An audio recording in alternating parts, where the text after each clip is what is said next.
আসসালামু আলাইকুম। আজকে আপনাদের দেখাবো হাঁসের মাংস কিভাবে রান্না করতে হয় এবং রুটি পিঠা।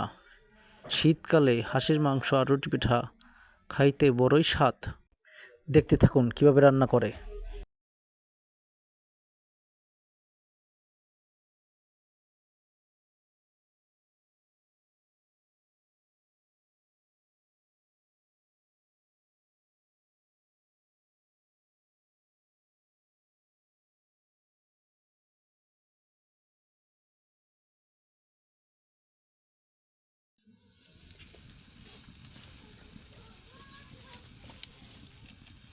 তেজপাতা দিয়ে ভাজি।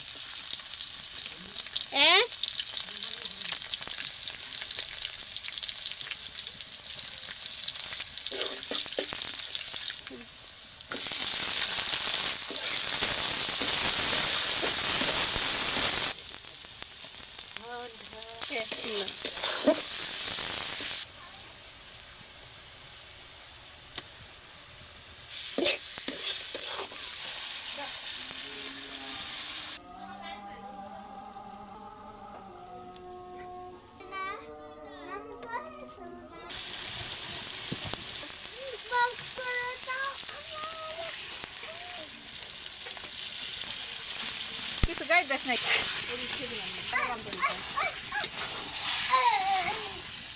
ভিতরে সবাই তো সময় দিচ্ছিলাম, মানে 9টার সময় না হালিমের দোকানে বসছি। এখন রাত বুকাইছি, তুমি তাহলে হালিম খাও। আমি তাহলে ভাই আমু দাম আপনার মানে আসার সময় তাহলে বৃষ্টি আর তিনজন আসুন, এইবার দুজনের দুটো আইসক্রিম খাই, আমি এটা খাই। আইসক্রিম কিনে হেরা তাহলে এমনি খাম না মার্কেটে ওখানে লাগানো শুরু।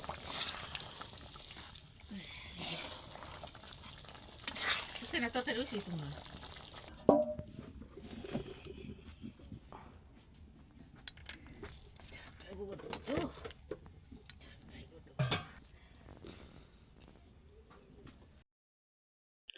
রান্না করার শেষ, দেখুন দেখতে কত সুন্দর লাগছে।